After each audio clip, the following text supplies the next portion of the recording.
Naatoo aagaatiin tollee sona seenaa boonsuun eebbana shiidaa albama haala jiruuf jireenyaatiif qophoofneerra. Sonaaf simboo islaamaatiin dhaloota gabbifna bu'uura kaa'annee seenaadhaaf hambifna. Gaggeessaan sagantaa gamtaa caayaa milkii abbaan sagalee kiilolee munshid abbaas ahmad yookiin munshid habiibiin albama nashiidaa haala jiruuf jireenyaa walaloof yeedaloon faayee dalagee goolabee geejjiba aartii islaamaatiin masakee imala milkii karaa dheeraatiin booda kunoo har'a sagalee eebbana shiidaa isaatu gurra nama hundaa keessaa barooda.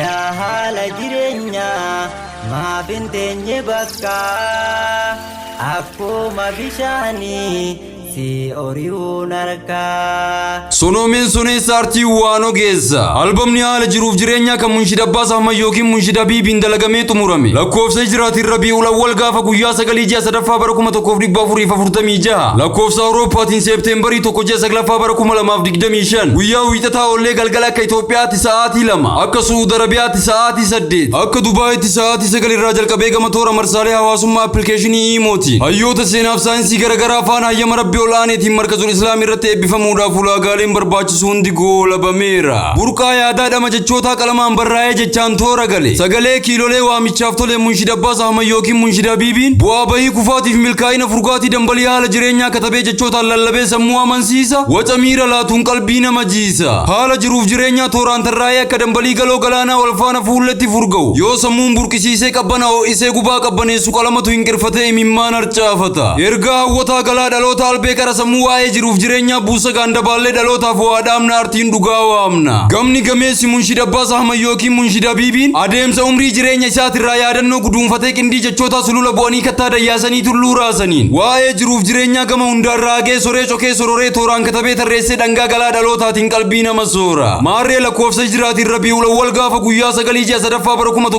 1447. Lakkoofsa awurooppaatiin seepteembarii 1 ji'a 9ffaa bara 2025. Guyyaa wiixataa oollee galgala akka Itoophiyaatti sa'aatii 2, akka Suud Arabiyaatti sa'aatii 8, akka Dubaayitti sa'aatii 9 irraa jalqabee gama toora marsaalee hawaasummaa appilikeeshinii Iimootiin. Munshidoota aalimmanii fi daa'imman gurguddoon hedduun isaanii hirmaatota sagantaa seena qabeessa kanaa kan ta'an yoo ta'u, ustaazotaa fi barattoota majmuu'aa fi markaza garaagaraa keessatti argamtan hundaafuu markazul islaam irratti affeerraa kabajaa fi jaalala burqaan isaa onneerraa furga'uun dabaalame isiniif taasifneerra. Yeroo toqeessatti nan dididaa dargaa.